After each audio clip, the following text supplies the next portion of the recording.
अष्टावक्र के पिता का नाम था महर्षि काहोल और महर्षि काहोल महर्षि बंदी से शास्त्रार्थ में हार गए। महर्षि बंदी राजा जनक के यहां आचार्य थे और महर्षि बंदी से शास्त्रार्थ में हारने वाले को हारने के उपरांत जल समाधि लेनी पड़ती। शास्त्रार्थ में हार जाने के उपरांत महर्षि काहोल जैसे ज्ञानी व्यक्ति को भी जल समाधि लेनी पड़ी। इस भाव में, इस दुख में तड़प रहे उनके पुत्र अष्टावक्र ने अपनी शिक्षा प्राप्त की और बाल्यावस्था में अपने गुरु से आज्ञा लेकर के राजा जनक की सभा में पहुंचे और कहा कि मुझे महर्षि बंदी को शास्त्रार्थ के लिए चुनौती देनी। सभी सभासदों ने, राजा जनक ने जब उनको समझाया कि आप अभी व्यस्क नहीं हुए कि आप महर्षि बंदी को शास्त्रार्थ के लिए चुनौती दें, क्योंकि महर्षि बंदी से शास्त्रार्थ में हारने वाले को जल समाधि लेनी पड़ती है।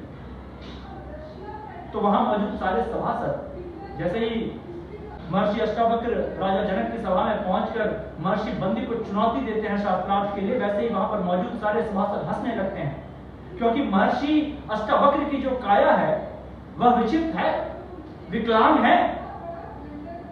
तो जब वो हंसते हैं तो साथ में महर्षि अष्टावक्र भी हंसते हैं। महर्षि अष्टावक्र के हंसने पर राजा जनक हाथ जोड़ करके खड़े हो जाते हैं और पूछते हैं कि हे महर्षि, इनके हंसने का कारण तो मैं समझ गया, आपके हंसने का कारण क्या था? तो महर्षि अष्टावक्र पूछते हैं कि हे राजन, मैं तो यहां ज्ञान के प्रकाश को देखने आया था, लेकिन आपकी सभा में यह देख करके बड़ा आश्चर्य हो रहा है कि अहंकार आपकी इस सभा को अपना ग्रास बना रहा है। ये सारे सभासद किस पर हंस रहे हैं? ईश्वर की बनाई इस रचना पर या अपनी मूर्खता पर? और उनकी इस बात को सुनकर के राजा जनक सारे सभासदों की तरफ से हाथ जोड़ करके माफी मांगते हैं और महर्षि अष्टावक्र से कहते हैं कि यदि आपकी इच्छा हो तो आप महर्षि बंदी के साथ शास्त्रार्थ कर सकते हैं।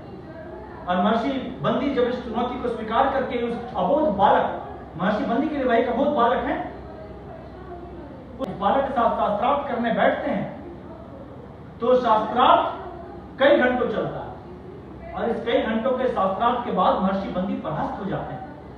महर्षि बंदी के परास्त होने के उपरांत जब महर्षि अष्टावक्र की ओर से अब उनको जल समाधि लेने का आदेश दिया जाना था तो महर्षि अष्टावक्र कहते हैं कि मैं आपको माफ करता हूं। और इस बात पर महर्षि बंदी पकड़ कर रोने लगते हैं, क्योंकि उस अपमान के साथ जीवन भर जीना ज्यादा कष्टदायी है और देह को त्याग करके एक बार में स्वयं के इस अहंकार का, स्वयं के शरीर का, स्वयं की इस मनस्थिति का त्याग कर देना ज्यादा आसान है। तो ये अष्टावक्र आगे चल करके राजा जनक के यहां कुलगुरु बनते हैं।